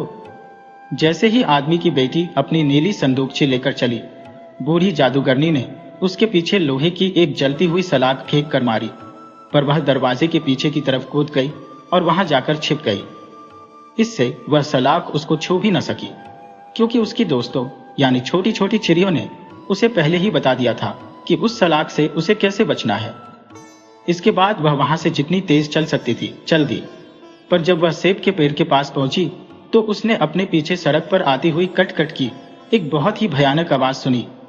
यह आवाज उस जादूगरनी की और उसकी बेटी के आने की आवाज थी। यह देखकर वह लड़की तो इतनी घबरा गई और डर गई कि उसकी समझ में ही नहीं आया कि वह क्या करे, कि तभी उसने सेब के पेड़ की आवाज सुनी। तुम यहाँ मेरे पास आओ ओ लड़की, क्या तुम सुन रही हो? मैं तुम्हारी सहायता करूंगा। तुम मेरे साए में आकर छिपकर खड़ी हो जाओ, क्योंकि अगर उन्होंने तुमको देख लिया तो वे यह संदूकची तुमसे ले लेंगी और तुमको फाड़ कर मार डालेंगी। सो वह उस सेब के पेड़ के नीचे जाकर छिप गई। जैसे ही वह वहां जाकर छिपी, वैसे ही वह बूढ़ी जादूगरनी और उसकी बेटी वहां आ पहुंची। बूढ़ी जादूगरनी ने सेब के पेड़ से पूछा, ओह सेब के पेड़, क्या तुमने किसी लड़की को यहां से जाते हुए देखा है? सेब का पेड़ बोला, हाँ हाँ मैंने देखा है। एक लड़की यहां से 1 घंटा पहले भागती हुई गई थी, पर अब तक तो वह इतनी दूर पहुंच गई होगी कि वह तुम्हारी पहुंच से बाहर है। यह सुनकर वह बूढ़ी जादूगरनी वहां से लौट गई और अपने घर चली गई। उसके बाद वह लड़की सेब के पेड़ के नीचे से निकली और आगे चल दी। वह जब तक भेड़ के पास पहुंची तो उसने फिर से अपने पीछे सड़क पर आती हुई कट कट की एक बहुत ही भयानक आवाज सुनी। वह तुरंत ही समझ गई कि वह आवाज उस जादूगरनी के आने की आवाज थी। वह फिर से बहुत डर गई। उसकी समझ में नहीं आया कि अब वह क्या करे, कि तभी उसने भेड़ की आवाज सुनी, इधर आ जा वो लड़की, मैं तेरी सहायता करूंगी। यहां आकर तू मेरी ऊन के नीचे छिप जा। इस तरह से वह तुझे देख नहीं पाएगी, क्योंकि अगर उसने तुझे देख लिया तो वह यह संदूकची तुझसे छीन लेगी और तुझे फाड़ कर मार डालेगी। सो लड़की भेड़ की ऊन के नीचे जाकर छिप गई। जैसे ही वह वहां जाकर छिपी, वैसे ही वह बूढ़ी जादूगरनी वहां आ पहुंची। बूढ़ी जादूगरनी भेड़ से बोली, ओ भेड़, क्या तूने यहां से किसी लड़की को जाते देखा है? भेड़ बोली, हाँ हाँ मैंने देखा है। वह यहां से 1 घंटा पहले ही गई है, पर वह इतनी तेज भागी गई है कि तुम उसे कभी नहीं पकड़ सकती। यह सुनकर जादूगरनी वापस अपने घर लौट गई। उसके बाद वह लड़की भेड़ की ऊन के नीचे से निकली और आगे चल दी, पर जब तक वह गाय के पास पहुंची तो उसने फिर से अपने पीछे सड़क पर आती हुई कट कट की एक बहुत ही भयानक आवाज सुनी। वह तुरंत ही समझ गई कि वह आवाज उस जादूगरनी के आने की आवाज थी। वह फिर से बहुत डर गई। उसकी फिर समझ में नहीं आया कि वह अब क्या करे, कि इतने में उसने गाय की आवाज सुनी, इधर आ जाओ लड़की, मैं तेरी सहायता करूंगी। यहां आकर तू मेरे थनों के नीचे छिप जा। इस तरह से वे तुझे नहीं देख पाएगी, क्योंकि अगर उसने तुझे देख लिया तो वह यह संदूकची तुझसे ले लेगी और तुझे फाड़ कर मार डालेगी। सो लड़की गाय के थनों के नीचे जाकर छिप गई। बूढ़ी जादूगरनी ने गाय से पूछा, ओ गाय, क्या तूने किसी लड़की को यहां से जाते हुए देखा है? गाय बोली, हाँ हाँ मैंने देखा है। एक लड़की यहां से 1 घंटा पहले भागती हुई गई थी, पर अब तक तो वह इतनी दूर पहुंच गई होगी कि वह तुम्हारी पहुंच से बाहर है। यह सुनकर वह बूढ़ी जादूगरनी वहां से लौट गई और अपने घर चली गई। उसके बाद वह लड़की गाय के थनों के नीचे से निकल आई और आगे चल दी। चलते चलते वह हैज के पास पहुंची तो उसने फिर से अपने पीछे सड़क पर आती हुई कट कट की एक बहुत ही भयानक आवाज सुनी। वह समझ गई कि यह उसी बूढ़ी जादूगरनी और उसकी बेटी के आने की आवाज है। अब वह क्या करे? अब की बार तो बस उसकी जान ही निकलने वाली थी, पर वह करे क्या, यह उसकी समझ में नहीं आया कि इतने में उसने हैज की आवाज सुनी, इधर आ जा वो लड़की, मैं तेरी सहायता करूंगी। यहां आकर तू मेरे पत्तों और टहनियों के नीचे छिप जा। इस तरह से वे तुझे नहीं देख पाएंगी, क्योंकि अगर उन्होंने तुझे देख लिया तो वे यह संदूकची तुझसे ले लेंगी और तुझे फाड़कर मार डालेंगी। सो लड़की हैज के पत्ते और टहनियों के नीचे जाकर छिप गई। बूढ़ी जादूगरनी ने हैज से पूछा, ओ हैज, क्या तूने किसी लड़की को यहां से जाते हुए देखा है? हैज बोली, नहीं, मैंने तो किसी लड़की को यहां से जाते नहीं देखा, और इस बीच उसने आपको इतना बड़ा और ऊंचा कर लिया कि उसको पार करने के लिए किसी को 10 बार सोचना पड़ता। यह सुनकर वह बूढ़ी जादूगरनी के पास अब कोई चारा नहीं रह गया था कि वह वहां से घर वापस लौट जाए। सो वह वहां से वापस लौट गई और अपने घर चली गई। उसके बाद वह लड़की हैज के पत्तों और टहनियों के नीचे से निकल आई और अपने घर की तरफ चली गई। जब वह अपने घर पहुंची तो उसकी सौतेली माँ और बहन उसको वहां जिंदा देखकर बहुत आश्चर्य में पड़ गई और उससे और ज्यादा नफरत करने लगी। वहां से लौटने के बाद वह अब और ज्यादा होशियार और चतुर हो गई थी। वह अब देखने में भी बहुत अच्छी लगने लगी थी। उसकी तरफ देखने में अब अच्छा लगता था, पर फिर भी वह उनके साथ नहीं रह सकी। उन्होंने उसको सुअरों के रहने की जगह रहने को भेज दिया। अब वही उसका घर था, सो उसने उसको खूब रगड़ रगड़ कर साफ किया और फिर वह नीली संदूकची खोली जो वह उस जादूगरनी के घर से अपनी मजदूरी के रूप में लाई थी। वह यह देखना चाहती थी कि उसको उसकी मजदूरी के रूप में क्या मिला था। पर जैसे ही उसने उसका ताला खोला तो उसको तो उसके अंदर इतना सारा सोना चांदी और बहुत अच्छी अच्छी चीजें दिखाई दी कि वे उसमें से बाहर निकलनी शुरू हो गई और उस सुअरों के घर की दीवारों पर लटकना शुरू हो गई। अब वह सुअर का घर तो किसी राजा के महल से भी शानदार लगने लगा। जब उसकी सौतेली माँ और बहन उसे वहां देखने आई तो वे तो आश्चर्य के मारे उछल ही पड़ी और पूछने लगी कि यह सब उसने कैसे बनाया। लड़की बोली, ओह, तुम देख नहीं रही कि यह तो मेरी अच्छी मजदूरी का फल है। ओह, वह कितना अच्छा परिवार था और उस परिवार की मालकिन भी कितनी अच्छी थी जिसकी मैंने सेवा की। तुमको उनके जैसा कहीं भी कोई भी नहीं मिल सकता।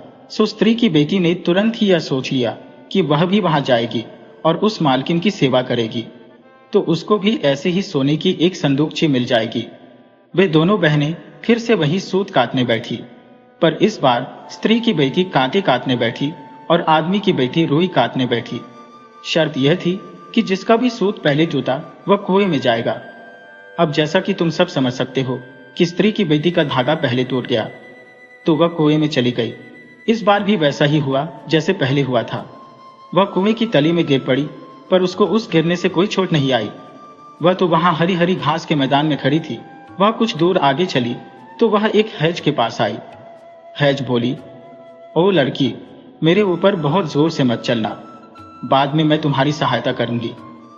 स्त्री की बेटी ने सोचा, मैं इसकी परवाह क्यों करूं, सो वह उसके ऊपर से होकर चली गई जब तक कि वह सारी की सारी हैज कुचल नहीं गई और कराहने नहीं लगी। कुछ दूर और आगे जाने पर उसको एक गाय मिली। गाय उससे बोली, मेहरबानी करके मुझे दुहती जाओ, मेरे थन दूध के बोझ से फटे जा रहे हैं। मैं बाद में तुम्हारी सहायता करूंगी। तुम जितना चाहे उसमें से उतना दूध पी लेना, पर जितना बचे वह मेरे खुरों पर फेंक देना। उसने उस गाय को दुहा और तब तक उसका दूध पीती रही जब तक वह और दूध नहीं पी सकी। पर जब वह वहां से चली तो उसके पास गाय के खुरों पर डालने के लिए दूध बिल्कुल भी नहीं बचा था। और जहां तक उस बाल्टी का सवाल था जिसने उसने उसका दूध दुहा था, वह उसने पहाड़ी के नीचे लुढ़का दी थी। वह फिर से आगे चल दी। कुछ और दूर चलने के बाद उसको एक भेड़ मिला जो उसके साथ साथ अपने पीछे पीछे अपनी ऊन लटकाई चल रहा था। भेड़ ने लड़की से कहा, मेहरबानी करके मेरी ऊन काट दो, बाद में मैं तुम्हारी सहायता करूंगा। ऊन काट कर तुम उसमें से जितनी चाहे उतनी ऊन ले लेना, पर बाकी बची हुई ऊन मेरी गर्दन में लपेट देना। लड़की ने यह सब कर तो दिया, पर उसने इसे इतनी लापरवाही से किया कि उसने बेचारे भेड़ के शरीर में से बड़े बड़े टुकड़े भी काट लिए, और जहां तक ऊन का सवाल था वह तो उसकी सारी ऊन लेकर चली गई। उसकी गर्दन में बांधने के लिए जरा सी भी ऊन नहीं छोड़ी।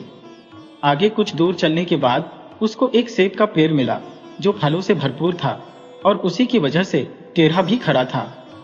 सेब का पेड़ बोला, मेहरबानी करके मेरे पेड़ के सेब तोड़ दो ताकि मेरी शाखाएं सीधी बढ़ सके, क्योंकि इस तरह से टेढ़े खड़े रहना बहुत मुश्किल काम है। पर जरा ध्यान रखना कि फल तोड़ते समय मुझे बहुत जोर से मत मारना। तुम चाहे जितने सेब खा लेना, पर बाकी बचे हुए सेब मेरी जड़ के चारों तरफ डाल देना, मैं फिर तुम्हारी सहायता करूंगा। लड़की ने उस पेड़ के सेब तोड़े तो पर उसने वही सेब तोड़े जो उसके सबसे पास थे। बाकी दूर लगे सेब तोड़ने के लिए उसने डंडे से पेड़ को बहुत जोर से मारा। इससे उसके फल ही नहीं बल्कि कई शाखाएं भी टूट गई।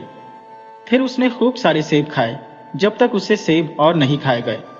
बाकी बचे हुए सेब उसने पेड़ के नीचे फेंक दिए और आगे चल दी। काफी दूर जाने के बाद वह एक खेत के पास आ पहुंची जहां वह बूढ़ी जादूगरनी रहती थी। वहां आकर उसने उससे ठहरने के लिए जगह मांगी तो उस जादूगरनी ने कहा कि उसको अब कोई नौकरानी नहीं चाहिए, क्योंकि उनमें से कोई भी नौकरानी उसके किसी काम की नहीं थी। या तो वे उसके लिए बहुत होशियार थी या फिर उन्होंने उसको उसकी चीजों के साथ धोखा दिया था। पर स्त्री की बेटी कहाँ मानने वाली थी, उसको तो उस जादूगरनी के घर में काम करना ही था। सो जादूगरनी को उसे रखना ही पड़ा। उसने उसको इस शर्त पर रख लिया कि वह उसका काम देखेगी, फिर उसको अगर उसका काम अच्छा लगा तो वह उसको पक्की तरह से रख लेगी। जादूगरनी ने पहला काम उसको यह दिया कि उसको चल्ली में पानी भरकर लाकर दे। सो वह कुएं के पास गई और चल्ली में पानी भरने की कोशिश करने लगी। वह जैसे ही चल्ली में पानी भरती, वह उसके छेदों में से बाहर निकल जाता। तभी छोटी छोटी चिड़ियों ने गाया, इसको मिट्टी में सानो, फिर इसमें भूसा मिलाओ, इसको मिट्टी में सानो, फिर इसमें भूसा मिलाओ। पर उसने चिड़ियों के गाने की तरफ कोई ध्यान ही नहीं दिया, बल्कि उनकी तरफ उसने इतनी मिट्टी फेंकी कि वे वहां से उड़ गईं। इस तरह से वह उस चलनी में पानी नहीं भर सकी और उसको बिना पानी के ही घर जाना पड़ा। इस तरह से बिना पानी लिए घर आने पर जादूगरनी ने उसको बाहर डांटा। फिर उसको गायों का घर साफ करने के लिए और उनका दूध दोहने के लिए भेजा गया। पर उसने तो ऐसे काम कभी किए नहीं थे, सो उसने सोचा कि वह तो ऐसे काम करने के लिए बहुत अच्छी थी। फिर भी वह गायों के घर तक गई। पर जब वह वहां पहुंची तो वहां उसको सिवाय एक गोसा उठाने वाले के और कुछ नहीं मिला जिससे वह वहां की सफाई कर सकती। और वह भी इतना भारी था कि वह तो उसको हिला भी नहीं सकी। उससे काम तो वह कैसे करती। चिड़ियों ने उससे भी वही कहा जो उन्होंने उसकी सौतेली बहन से कहा था। उन्होंने उससे कहा कि वह झाड़ू लेकर केवल थोड़ा सा गोबर वहां से उठा दे और बाकी गोबर उसके पीछे पीछे उड़ जाएगा। पर उसने झाड़ू उठाकर चिड़ियों की तरफ फेंक दी। फिर वह उनका दूध दोहने गई। गायें बहुत ही बेचैन थी कि जैसे ही वह उनको दोहने के लिए छोती तो वे उसको लात मारती और धक्का मारती। वह अपनी बाल्टी में उनका केवल बहुत थोड़ा सा ही दूध निकाल पाती कि तभी चिड़ियों ने फिर गाया। चिड़ियों के पीने के लिए एक छोटी सी बूंद दूध की एक छोटा सा खाना। पर उसने गायों को बहुत डांटा और मारा। फिर उसके हाथ में जो कुछ आया उसने वही चिड़ियों की तरफ फेंक दिया। यह सब उसने कुछ इस तरह से किया कि देखने में वह सब बहुत खराब लग रहा था। इसलिए वह इस बार भी गायों के घर को साफ करने और उनको दोहने के मामले में कुछ ज्यादा अच्छा नहीं कर सकी। सो इस बार जब वह घर आई तो उसको जादूगरनी की डांट तो सहनी ही पड़ी, साथ में उसको मार भी पड़ी। बाद में उसको काले रंग की ऊन को सफेद करने के लिए भेजा गया, पर उसमें भी वह कुछ ज्यादा अच्छा नहीं कर सकी। इसके बाद जादूगरनी अंदर से 3 संदूकचा निकाल कर लाई, एक लाल, एक हरी और एक नीली, और उससे बोली कि उसको उसकी सेवाओं की कोई जरूरत नहीं थी। पर उसने जो कुछ वहां काम किया था उसके बदले में वह उनमें से कोई भी संदूकची चुन सकती थी, जो भी उसको अच्छी लगे। तभी छोटी चिड़ियों ने गाया, न तो तुम लाल लो, न तुम हरी लो, पर तुम नीली लो, जिसमें 3 छोटे क्रॉस है। हमने क्योंकि उनके निशान देखे हैं इसलिए हमें मालूम है। उसने चिड़ियों के गाने की तरफ कोई ध्यान नहीं दिया और उसने लाल वाली संदूकची चुन ली क्योंकि वह उसकी आंखों को बहुत सुंदर लग रही थी। लाल संदूकची लेकर वह अपने घर चल दी। वह बहुत शांति से और आराम से घर चली गई क्योंकि उसका पीछा करने वाला कोई नहीं था। जब वह अपने घर पहुंची तो उसकी मां तो खुशी के मारे कूदकर उसके पास पहुंच गई। दोनों ने मिलकर उस संदूकची को एक आतिशदान पर रख दिया क्योंकि उन्होंने तो इसके बारे में कुछ और सोचा ही नहीं था कि उसमें सोने चांदी के अलावा भी और कुछ हो सकता है। वे तो बस यह सपना देख रही थी कि उस सोने की संदूकची से अपना घर उस सुअर के घर जैसा सजा लेंगी। वहां जाकर उन्होंने उस संदूकची को खोला। लो, जब उन्होंने उसको खोला तो उसमें से क्या निकला? उसमें से तो मेंढक सांप निकल पड़े। और उससे भी बुरी बात यह कि जब भी वे मुंह खोलती उनके मुंह से या तो कोई मेंढक कूदकर बाहर आ जाता, या फिर कोई सांप बाहर रेंग जाता, या फिर कई तरह के कीड़े बाहर निकल पड़ते। इस वजह से अब कोई उनके साथ ही नहीं रह पा रहा था। तो यह इनाम मिला उस लड़की को उस जादूगरनी के साथ काम करने का।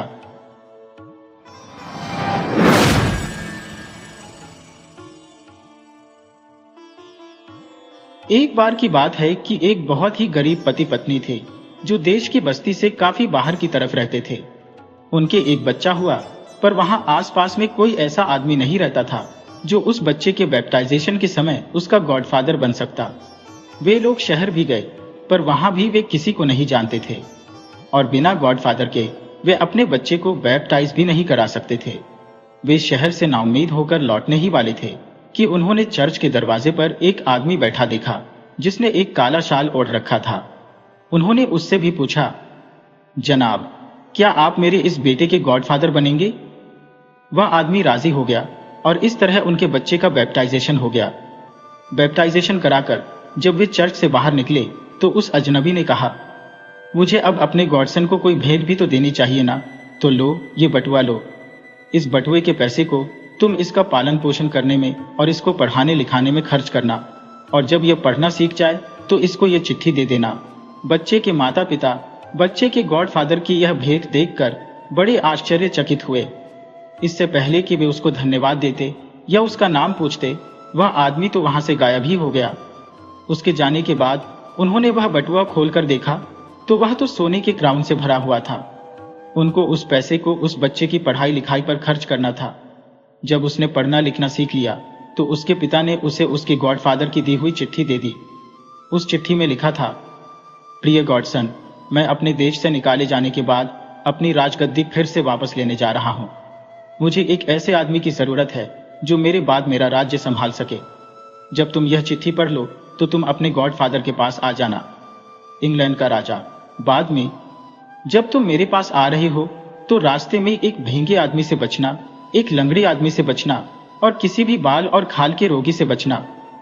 उस नौजवान ने अपने माता पिता से कहा, पिताजी, मैं चलता हूं, अब मुझे अपने गॉडफादर के पास जाना है।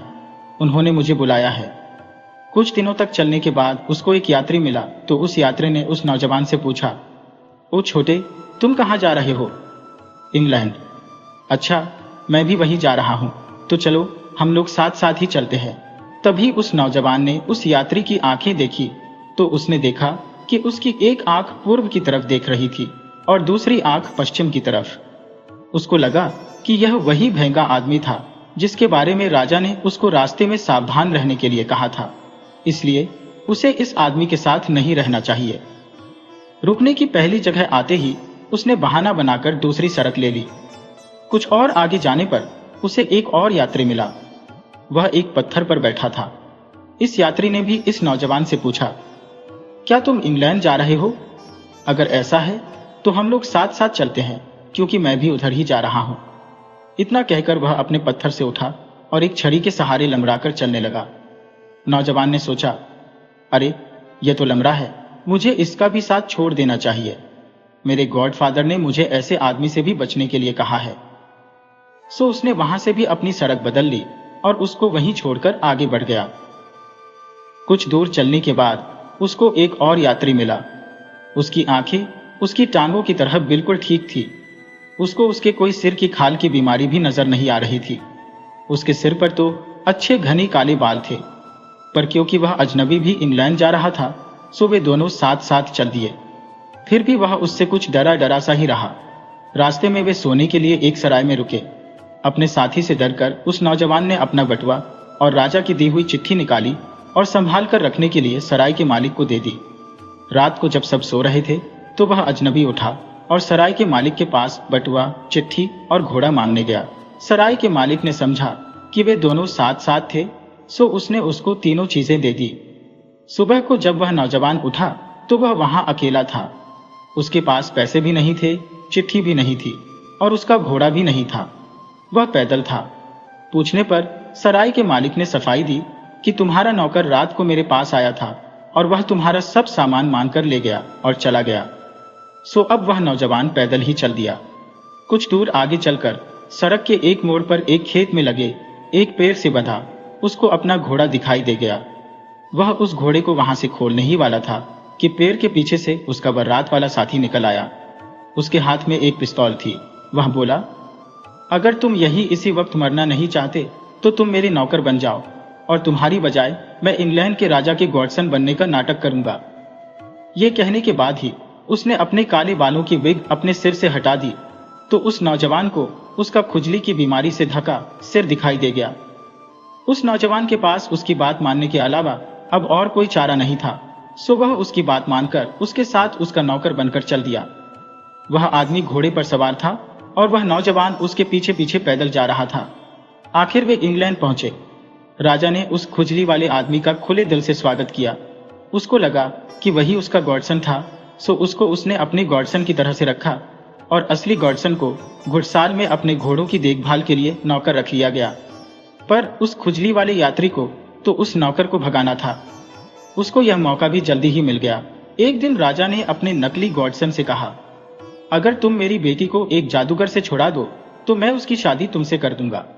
किसी ने उसके ऊपर जादू करके उसको एक टापू पर रखा हुआ है। इस काम में बस एक मुश्किल है कि जो कोई भी उसको आजाद कराने गया है वह फिर जिंदा वापस नहीं आया। उस खुजली वाले यात्री ने तुरंत ही जवाब दिया, आप मेरे नौकर को भेजकर देखिए, वह जरूर ही उसको आजाद करा कर ले आएगा। राजा ने तुरंत ही उसके नौकर को यानी अपने असली गॉडसन को बुलवाया और उससे पूछा, क्या तुम मेरी बेटी को उस टापू पर से जादूगर से आजाद कराकर ला सकते हो? आपकी बेटी? कहाँ है आपकी बेटी राजा साहब? राजा ने फिर कहा, वह एक टापू पर है, एक जादूगर उसको उठाकर ले गया था, पर मैं तुमको सावधान कर दूं कि अगर तुम उसके बिना यहां वापस लौट कर आए तो मैं तुम्हारा सिर धड़ से अलग कर दूंगा। ये सुनकर वह नौजवान वहां से चला गया और बंदरगाह पर आकर जहाजों को आते जाते देखता रहा। उसको यही पता नहीं था कि वह राजकुमारी के टापू पर जाए कैसे। वह यह सब सोच ही रहा था कि वह क्या करे कि एक बूढ़ा नाविक जिसकी सफेद दाढ़ी नीचे तक लटक रही थी उसके पास आकर बोला, मैं देख रहा हूं कि तुम बहुत देर से यहां बैठे बैठे आते जाते जहाजों को देख रहे हो, क्या बात है, कुछ परेशान हो? उस नौजवान ने उसको अपनी परेशानी बताई तो वह बोला, तुम राजा से 3 डेक का एक जहाज मांग लो। वह नौजवान राजा के पास गया और उससे एक 3 डेक का जहाज मांगा। राजा को यह सुनकर आश्चर्य तो हुआ कि उसने उससे 3 डेक का जहाज ही क्यों मांगा, पर फिर उसने उसे एक 3 डेक का जहाज दे दिया। जब वह नौजवान बंदरगाह पर जहाज का लंगर उठाने के लिए तैयार हो गया तो वह बूढ़ा नाविक वहां फिर से प्रकट हुआ और उससे बोला, अब तुम इस जहाज का एक डेक चीज से, दूसरा डेक डबल रोटी के चूरे से और तीसरा डेक मरे हुए जानवरों के सड़े हुए मांस से भर लो। उस नौजवान ने ऐसा ही किया। वह बूढ़ा फिर बोला, जब राजा तुमसे यह कहे कि तुम अपने लिए कोई नाविक चुन लो तो तुम उससे कहना कि तुमको केवल एक ही नाविक चाहिए और फिर तुम मुझे चुन लेना। उस नौजवान ने फिर वैसा ही किया जैसा उस बूढ़े ने उससे करने के लिए कहा था। उसने उस बूढ़े की बताई चीजों से अपना जहाज भर लिया और उस बूढ़े को अपना नाविक चुन लिया। जब उसने बंदरगाह छोड़ा तो सारा शहर उसको विदा करने के लिए किनारे पर खड़ा था। वे सब इस अजीब से सामान और केवल एक नाविक के जहाज को देखने के लिए खड़े थे। वे लोग समुद्र में 3 महीने तक चलते रहे। आखिर एक रात को उन दोनों को एक लाइट हाउस दिखाई दिया। उन्होंने उस बंदरगाह पर पहुंचकर अपना लंगर डाल दिया। वहां पहुंचकर उन्होंने देखा कि वहां तो बहुत नीचे नीचे घर बने हुए हैं और बड़ा धीमा धीमा सा कुछ चल रहा था। एक बारीक सी आवाज ने पूछा, तुम्हारे जहाज पर क्या सामान है? बूढ़े नाविक ने जवाब दिया, चीज के टुकड़े। तो किनारे से लोग बोले, बहुत अच्छे, हमें इसी की तो जरूरत थी। असल में यह चूहों का टापू था, यहां सब चूहे ही चूहे रहते थे। उन्होंने कहा, हम तुम्हारा सारा सामान खरीद तो लेंगे पर हमारे पास पैसे नहीं है ताकि हम तुम्हें उसकी कीमत दे सकें। पर हां, अगर तुमको कभी भी कुछ भी चाहिए तो बस तुम एक बार कह देना, चूहो, ओ बढ़िया चूहो, आओ हमारी सहायता करो, तो हम तुम्हारी सहायता के लिए आ जाएंगे। उस नौजवान और नाविक ने उस जहाज का तख्ता गिरा दिया और चूहों ने तुरंत ही सारी चीज के टुकड़े जहाज से उतार लिए। वहां से फिर वे लोग एक दूसरे टापू की तरफ चले। इत्तेफाक से वहां पर भी वे रात को ही पहुंचे तो वहां भी उनको यह पता नहीं चला कि उस टापू पर क्या हो रहा है। यह जगह पहली जगह से भी ज्यादा खराब थी क्योंकि यहाँ न तो कोई घर था और न ही कोई पेड़। अंधेरे में से एक आवाज आई, तुम क्या सामान लाए हो? नाविक ने जवाब दिया, हमारे पास डबल रोटी का चूरा है। बहुत बढ़िया, बहुत बढ़िया, हमको भी यही चाहिए था। यह टापू चींटियों का था और यहाँ केवल चींटियां ही चींटियां रहती थी। इनके पास भी डबल रोटी के चूरे को खरीदने के लिए पैसे नहीं थे, पर इन्होंने भी वही कहा, हमारे पास डबल रोटी खरीदने के लिए पैसे तो नहीं है जो हम तुमको उसकी कीमत दे सके।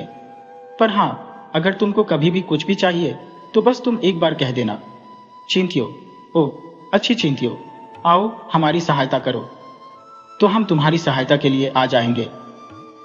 नाविक ने जहाज का तख्ता गिरा दिया और उन चींटियों ने जहाज में से डबल रोटी का चूरा उठाना शुरू कर दिया।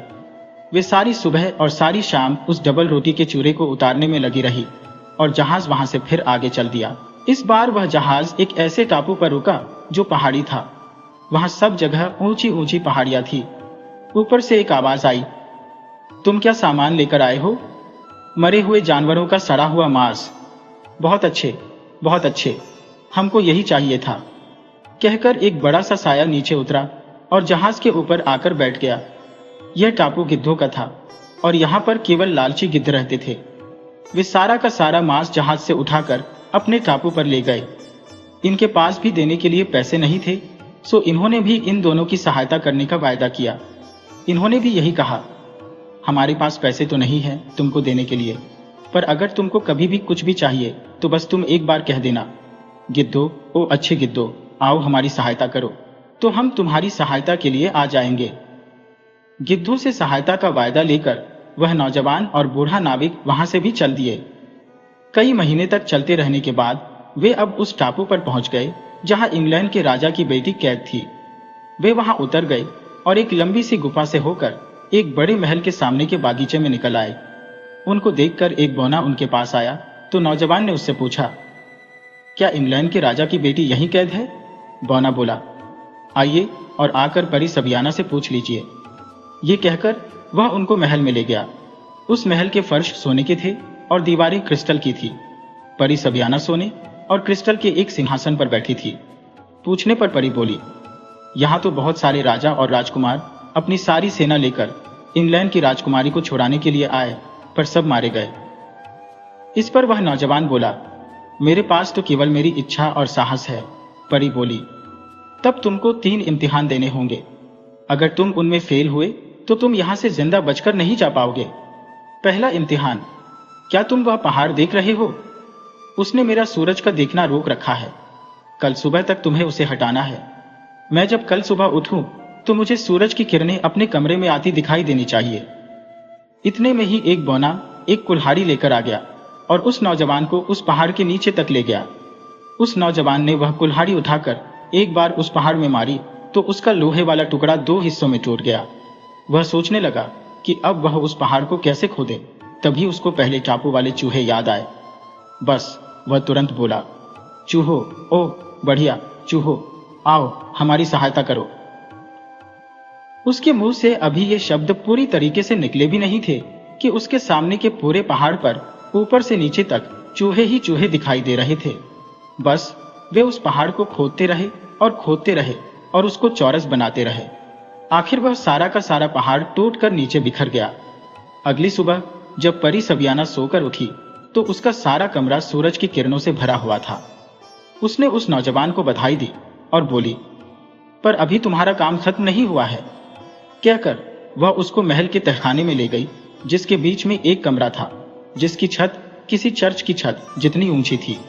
उसमें मटर और मसूर के मिले जुले दानों का एक इतना बड़ा ढेर लगा था कि वह तहखाने की छत तक पहुंच रहा था। परी सबियाना ने कहा, तुम्हारे पास एक पूरी रात है, उसमें तुम इन मटर और मसूर के दानों को 2 अलग अलग ढेरों में लगा दो। भगवान तुम्हारी सहायता करे। सहायता, अगर तुम्हारी मसूर का एक भी दाना मटर में रह गया या मटर का एक भी दाना मसूर में रह गया तो बस। एक बौना उसको एक जलती हुई मोमबत्ती देकर छोड़ गया और उसके साथ साथ परी भी चली गई। मोमबत्ती धीरे धीरे जलकर खत्म हो गई और वह नौजवान वहां बैठा यही सोचता रह गया कि वह यह काम कैसे करे। यह काम तो किसी भी इंसान के लिए एक रात में करना नामुमकिन था।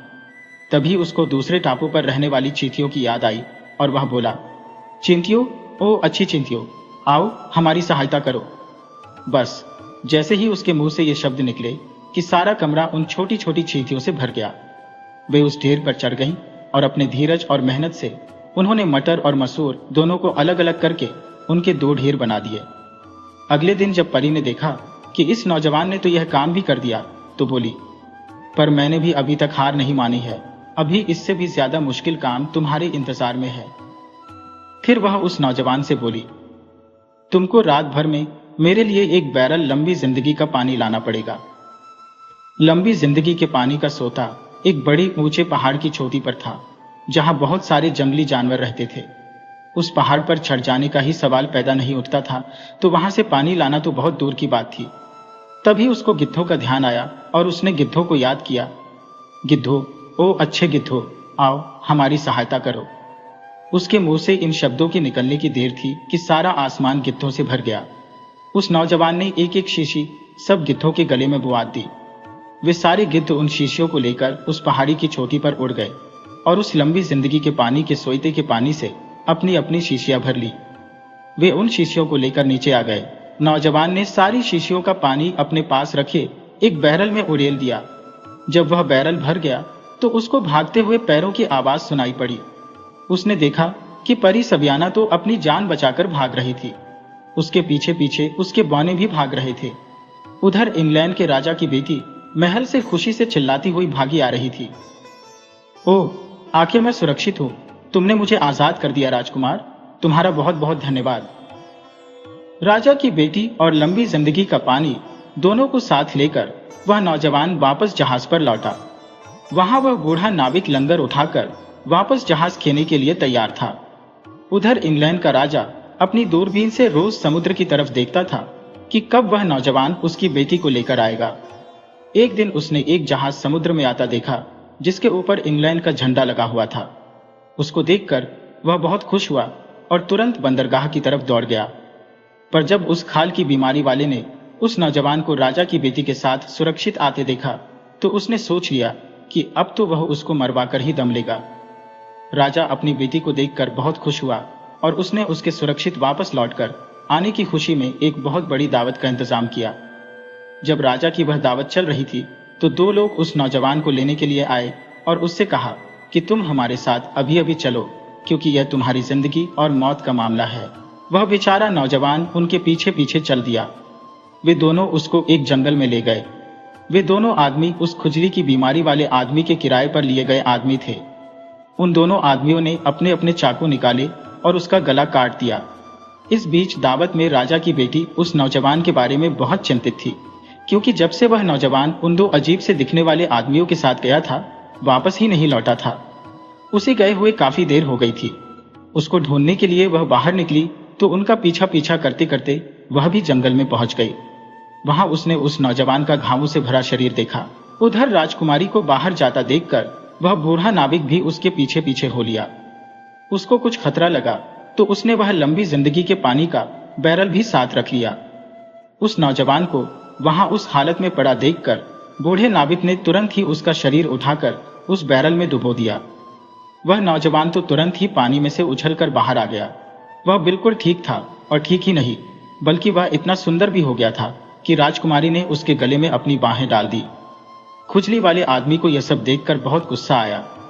उसने पूछा, इस बैरल में क्या है? बूढ़े नाविक ने कहा, उबलता हुआ तेल। बूढ़े नाविक ने एक और बैरल जिसमें तेल भरा था उस खुजली वाले आदमी को दे दिया। उस खुजली वाले आदमी ने उस तेल को उबलने के लिए उस बैरल को आग पर रखवा दिया और राजकुमारी से बोला, अगर तुम मुझे प्यार नहीं करोगी तो मैं मर जाऊंगा। कहकर उसने एक चाकू अपने आप को मार लिया और फिर उस उबलते तेल में गिर पड़ा। वह तुरंत ही मर गया। जब वह तेल में कूदा तो उसके सिर की विग निकल गई और उसका खुजली वाला सिर दिखाई दे गया। उसको देखते ही राजा चिल्लाया, अरे यह तो खुजली के सिर वाला आदमी है, मेरे दुश्मनों में से सबसे ज्यादा बेरहम दुश्मन। आखिर इसको अपने कामों का फल मिल ही गया। फिर वह उस नौजवान से बोला, इसका मतलब है कि तुम मेरे असली गॉडसन हो? वह नहीं, अब तुम ही मेरी बेटी से शादी करोगे और मेरे बाद इस देश के राजा बनोगे।